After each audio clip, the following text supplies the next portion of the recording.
Okay. Yeah, what is the point of all the different layers of power? That's from group one. We're discussing the fact that we have a town council. Where I used to live, we had a parish council. We have an area council, whether it be city or urban district or whatever. Then we have the county council. Then we have national government, and until recently we had the European government. That's bureaucracy gone mad. We're trying to deal with 5 or 6 different groups. Is it really necessary? Can we just have 1 or 2 groups? 1 local, 1 national, perhaps? Sorry if I put you out of a job. Hey, I don't get paid, man. I know you do. I know you do. It's a really interesting question. It gives us lots of places to intervene, but also gives a lot of complexity.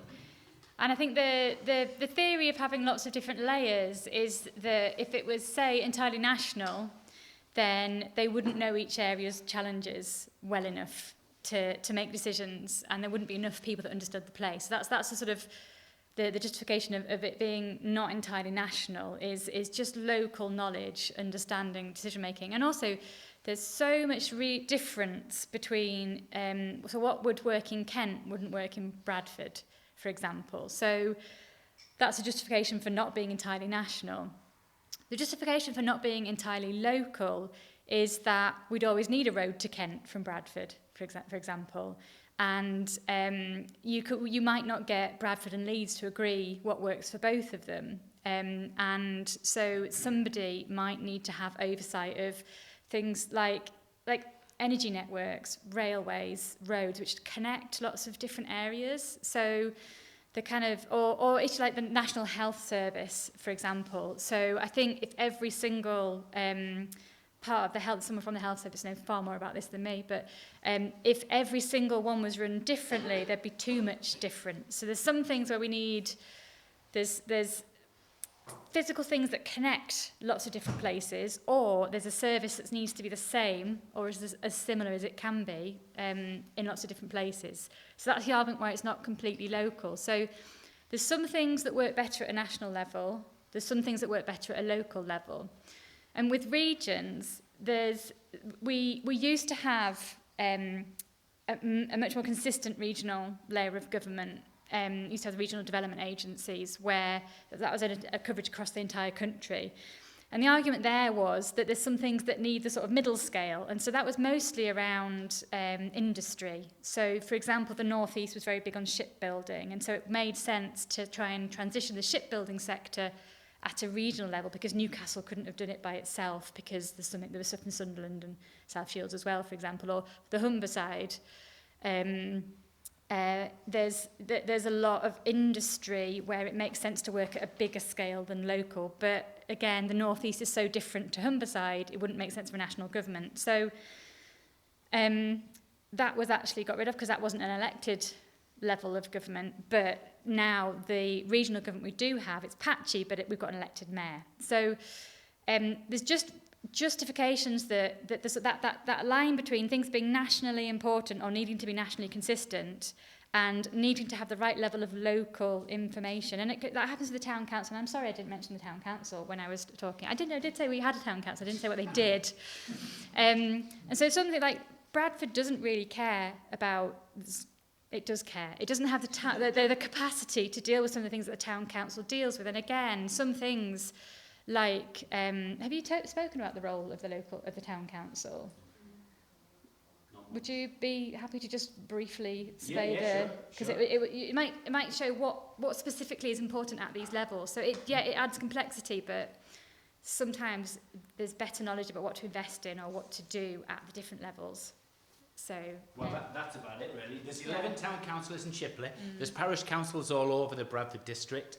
And there's 11 councillors, and there's 3 main wards that we represent. So the idea is that we have more local knowledge, and we live in the area where we represent. So we know it better than people in Bradford, say, or people in West Yorkshire, or people certainly in Parliament.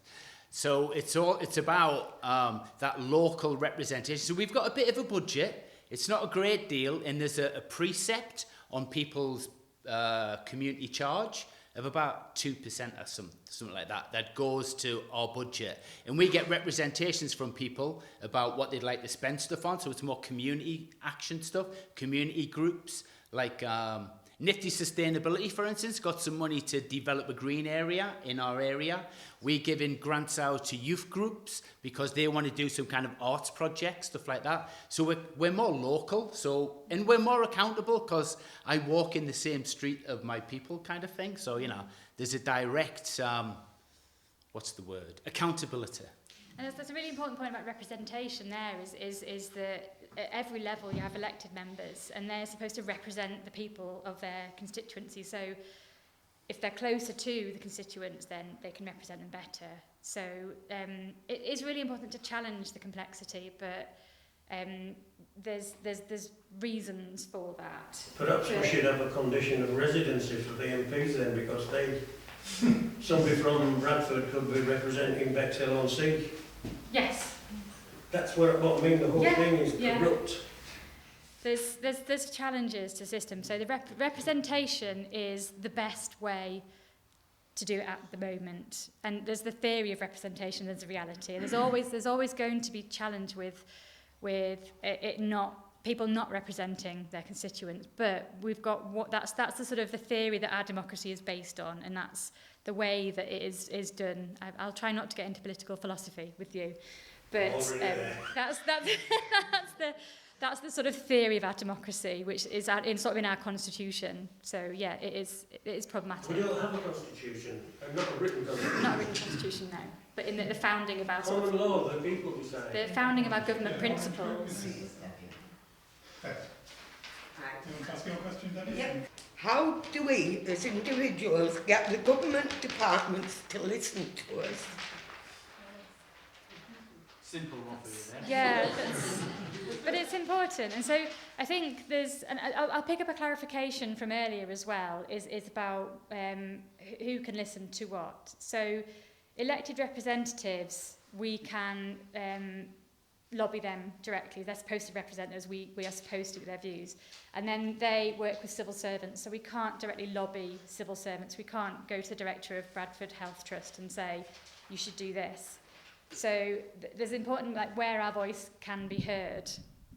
I think, sorry, I keep moving, don't I? I'm not very good at standing still.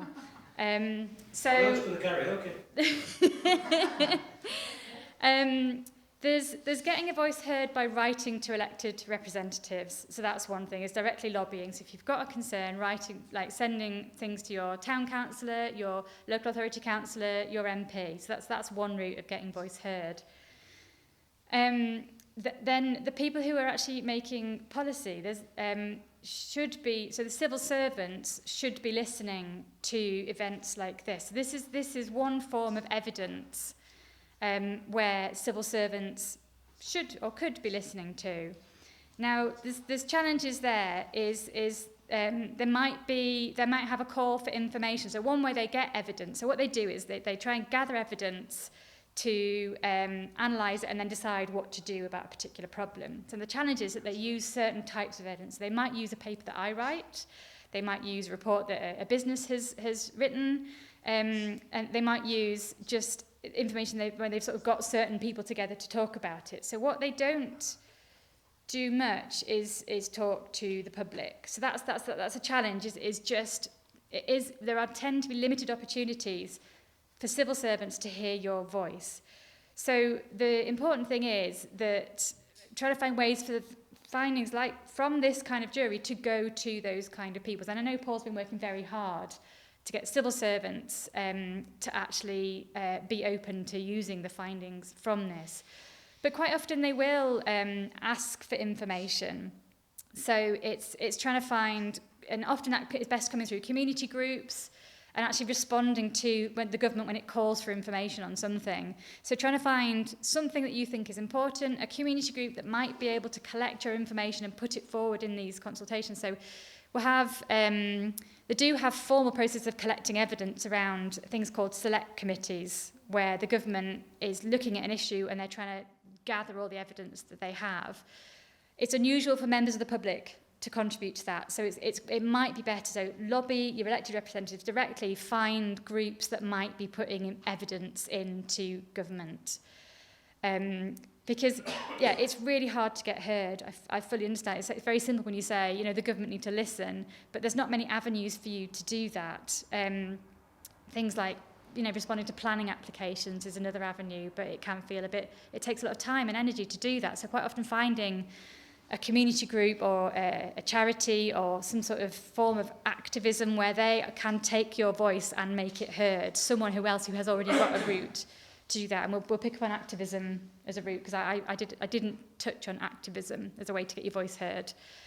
Actually, this is a good time to get your voice heard, talk about activism, to get your voice heard. So the other action is, you know, using formal routes where people have you know, you can lobby people, you can put information into a formal channel. The other one is to take action, which I completely recognise is becoming more challenging with the increasing restrictions on action. But campaigns, taking public action, you'll have seen Insulate Britain blocking roads, you'll have seen people throwing tomato soup on pictures and realise there's a lot of issues around that. People gluing themselves to things, people just marching is a way to get the volume heard around a particular issue. So that's becoming less legal, it's becoming more risky to individuals, but it's still a very important way to get a voice heard. So particularly if there's groups organising around particular issues that you find important. So the formal ways and informal ways, and they all take different amounts of effort and energy. And I think the thing is to remember is you can only work within the capacity you have. If you have time to do that, fantastic, do it. If you have the energy to do that, fantastic, do it. If you can find other people to do it for you, you don't have either of the things, find a group that you want to support in some way. So lots of different ways to get involved in having a voice. But you're right, it's absolutely important to be heard and find ways to do that. That's great, thank you. Oh, sorry. Sorry. Why is the structure of like the governments to like community people or so linear? Like if a person wants to say something to the local government, they have to go through certain organisations to say anything. Yeah, they can send an email to the council, like to one of the leaders, but the chance of it actually getting listened to when if they go into a group and say it rather than themselves, it's more likely to get heard. Yeah, there's two elements to that. One is just the volume of information that civil servants often have to deal with. There's not enough of them. They don't have enough time. There's too much work to do. So having time to read individual responses is really difficult. So there's sort of an under-resourcing of the civil service generally. So there's a reality where they couldn't listen to every single resident. There's also legitimacy, which is the kind of the weight we give to different people, for right or wrong. If you're with a formal organisation or a group which has a sort of a specific reason for being, you might be seen as more important, or your words might be seen as being more significant than an individual.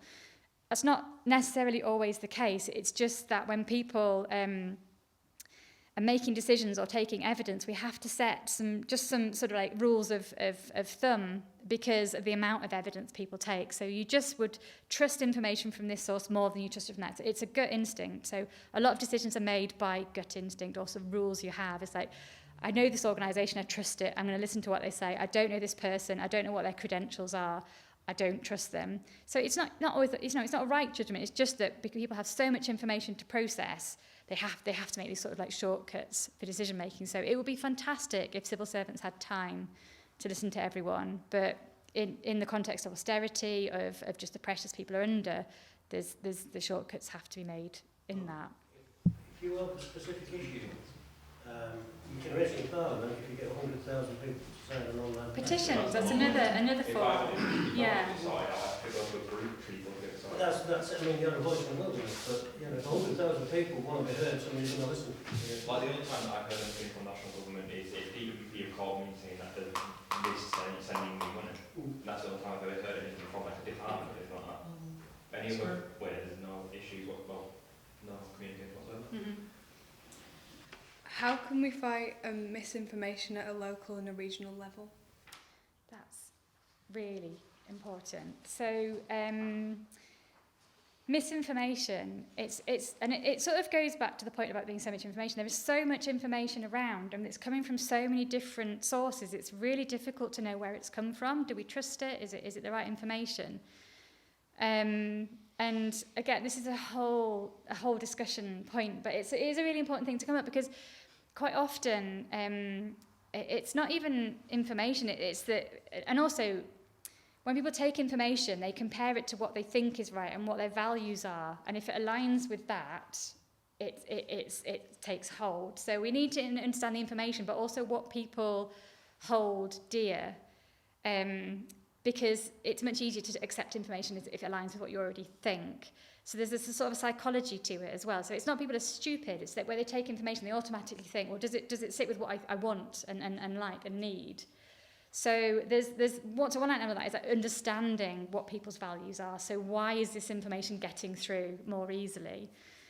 The other thing is just trying to make sure that we're teaching people to be critical and thinking, well, where is it coming from? What's the source? And this is, I think, starts at school. It starts through all the sort of networks we have. Is that if someone says something challenging, oh, that's interesting, where did it come from? How confident are you in that information? What was that person trying to achieve by giving that information? So finding different ways to teach that critical thinking in school, in our through our social networks. But I think it's a really tricky one because information is so diffuse, you can't control it. You can't control what information is provided. You can't counter information with alternative information because I have this challenge with my family. My sister works for Shell. I don't like the oil sector. I'm not making judgments about people that work for Shell. So quite often when we're having conversations, she is bringing information to the conversation through the lens of, I've worked there for 20 years, I trust this organisation, and I want this to be right because I want to justify my work, my 20 years of work with this organisation. So I think just trying to see the other person's perspective as to why that's happening. And then the more successful interactions I've had with my sister have been when I've thought, okay, she's trying to justify the fact that she works for an oil company, and she's sort of coming from that perspective of understanding that. And I've been able to counter the information by unpicking that, which puts a lot of pressure on you to counter it, but it's quite deep-rooted. That. So understanding where it's coming from and what people's values and just trying to challenge people and be critical. I don't think it'll fix it, but I think you just have to keep encouraging people to be critical, thinking about where the information is coming from and just not assuming people are stupid because it comes from somewhere. They're wanting that information to be true comes from somewhere. So. Matt? We really struggled to find a way of asking this question because it was a really long conversation. So, based on lots of individuals, and there's lots of difference, and we probably shared a lot more in common, and there's a lot of overlap. How do we find the common ground to convince the community that environmental change is a good thing? Yeah, I'm going to start answering that, and if I'm going the wrong track, put me back on track. But that's really difficult. But that hits a key issue is that so many people in different organisations and different, like even within that organisation, not everyone in the Department for Transport has the same view. Not everyone in Shipley has the same view. And we're never going to get people to agree. So how do you work with that difference? That's a key problem. And the first is recognising there is difference. So you can't just convince everyone to think the same thing. That's not going to happen. And not everyone has the same capacity to act either because of the organisation they work for or because of their just life and their values and aspirations as well. So not everyone, so don't assume everyone can act in the same way. So I think it's finding ways to work with the difference. So I've worked on some previous citizens juries, and what we did at the start of that was worked out, sort of made a statement of what well-being means to so if people lived a good life in the way that's described, and they were able to be and do things that help them live a good life, what would that look like in that place? And it kind of, people would do different things, and they would have different things, but there was some sort of core elements of the values that people had. So getting down to the level of what's important to people, not that I have a flash car, but that I'm able to communicate my identity to someone in some way. It might be through having a flash car, or I'm able to go and visit. I'm able to move around to do the things I need to do, like work or visit people. And so trying to think about, well, what's common at that level, and what might we do that allows everyone to do things at that level. So I guess it's the same with the misinformation, is like what is driving people, where are they coming from? And this is, again, working with civil servants and elected representatives. I don't think any of them are trying to do things that harm us. They're sort of stuck within what they're able to do in terms of the rules that's set by the organisation, or the way that the best way they think they're representing people. So I think it's just trying to understand what people are working within, what they're trying to achieve, and thinking, well, how do we work on that level? How do we convince Bradford Council that what we're trying to achieve here is is trying to achieve the same values as they're trying to achieve? And so what's the bit in the middle ground that we can do that will achieve both those things? So I think trying to think about that level, again, it's a lot more work than just saying everyone should agree that we should do this thing. That's not going to happen. But there's been examples in Scotland, for example, there's really quite often strong resistance to wind turbines, for example. So asking people to say whether we should put wind turbines here or there is not the right question. Asking people, if we were going to develop wind turbines, how should that play out? What are the principles we would use? People tend to be able to agree on that level. So even sort of ardent sort of wind turbine haters can agree that they should be contributing to the local community, or they should be protecting nature. So you can agree on that sort of principle level. So it's finding a level on which you can hit common ground, but recognising the difference, I think. Might open a can of worms with this one.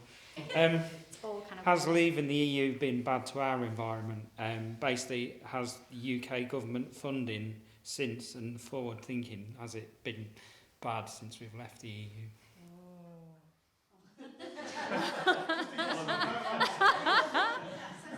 Well, that's an interesting problem of scale and political ideology. So the European Union,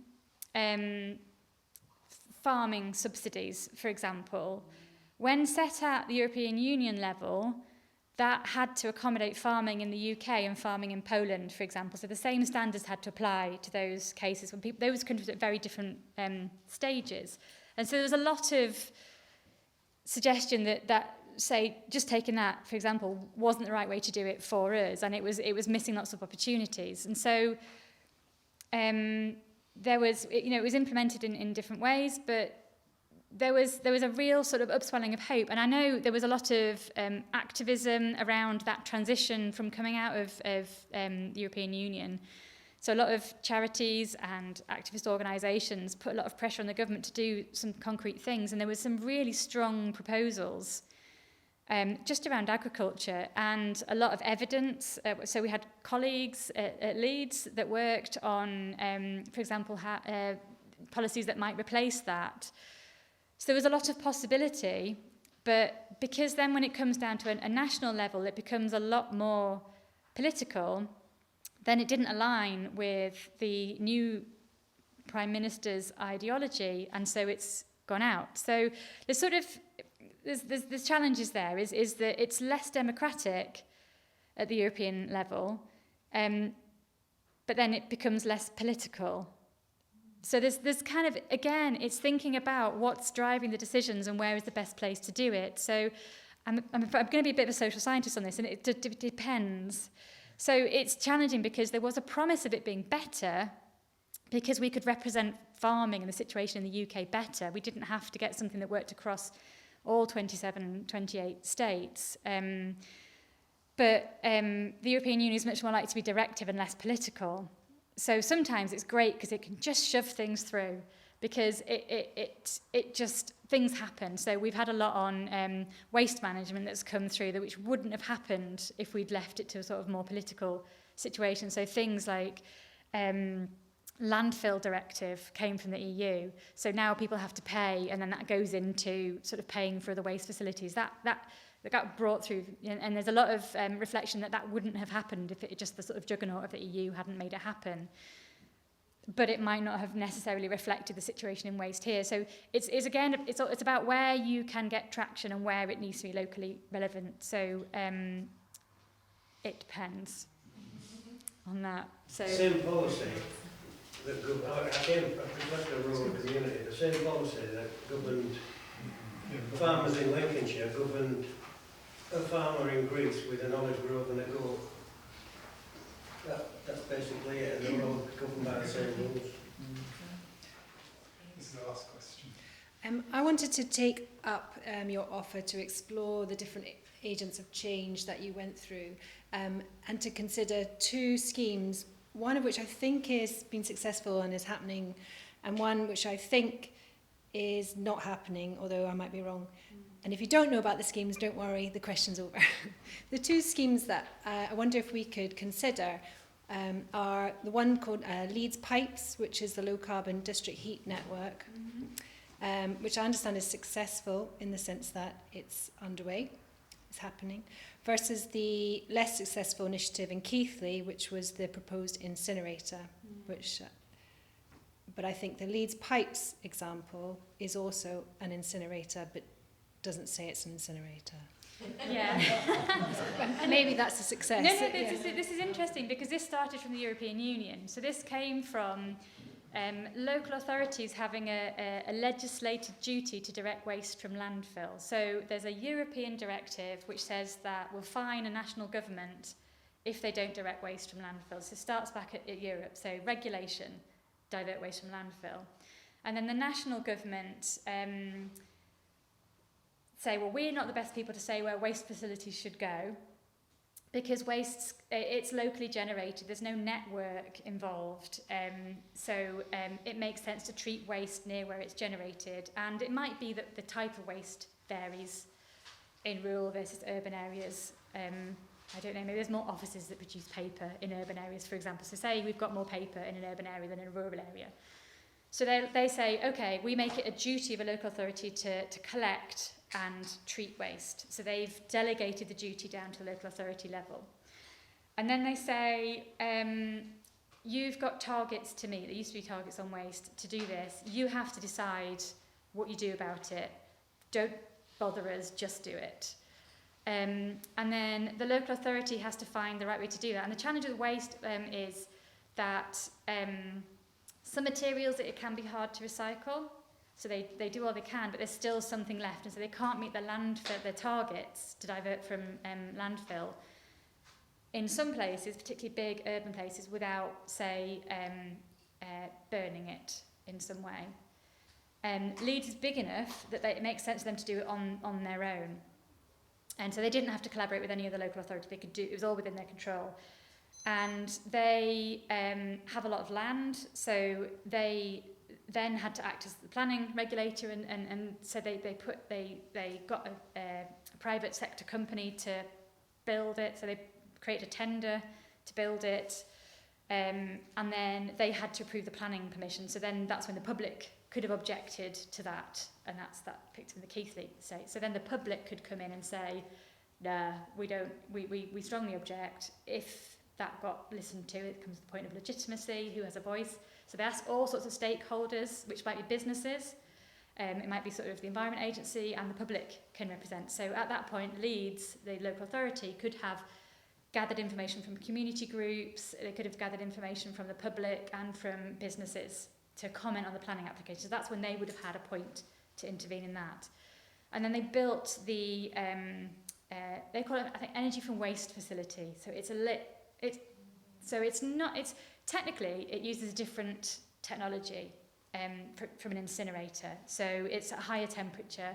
It doesn't produce as many emissions. And then it creates a lot of heat. So when Leeds first built it, they were like, oops, we forgot to capture the heat. So then they had to get a separate contract to capture the heat. And then they just happened to have enough public buildings nearby, in tower blocks, in offices, to take that heat, because the heat generated has to go somewhere nearby. And so they were able to get a second contract, and then they could take their other role of having buildings and use the heat in the buildings. So then they could use their own estate to make that work. And those buildings were close enough to the incinerator to make it work. So you can see a lot of things had to come together to make that work. They had to have business on side, they had to have the public on side to get the planning permission, they had to have enough waste to do that, they had to have enough land, and then they had to have buildings close enough by and an estate to use the heat. So there's quite a lot coming together to make that work. And it is, you know, we take our students there to visit. It is a good success of using the heat from that, and it stacks up because you can use the heat, otherwise that would just be wasted. It generates electricity as well. So there's lots of positives, but it took a lot of different parts to come together and lots of different functions of the council to work. So the energy people weren't working with the waste people initially. And then that had to come in after they negotiated a 25-year contract. So they had to do lots of retrofitting of contracts. So it's a good example. It's very complicated though, and it took a long time to get to. So that's why it's not straightforward. In Keighley, I don't know the circumstances so much about that. I think there's, I don't know whether it stacks up. I don't know whether there's enough waste to justify that. There's a much more organised and active group rejecting it. It is in a much more urban area, so there's people more directly affected. So the Leeds one is out at, like, I think it's near a wastewater treatment works, and there's no, very few houses to be affected. So the public is less close and less affected by it. Whereas because of the geography of Bradford, it's much closer to houses. The air is held in a valley, whereas the one at Leeds is a flat area. I don't think there's either not plans to capture the heat, or it's not near enough buildings, and I don't think the council has connected energy and waste so well. So you can see that the same project, there's lots of different circumstances that affect them, and there's a very powerful and effective lobbying group against that incinerator. There's lots of reasons why it shouldn't happen, but it's the sort of coordination and organisation, and just quirks of geography. So because Bradford is hillier and has valleys, it's got more issues with air quality, it's got more issues with houses being co-located with industry. So what works in one place doesn't necessarily work in another, and it can just be timing as well. So it's just that Leeds happened when maybe people were busy with other things, or it happened when people suddenly started worrying about heat in social housing, and that was more pressing to councillors than what people were going to say about it. So that's a really good example of things can align and things can not align, and the power of lobbying, of activism groups, and the power of politics as well, and just geography. Just some councils have better geography than others. So yeah, really good example to use actually to pick that apart. That's brilliant. Thank you very much.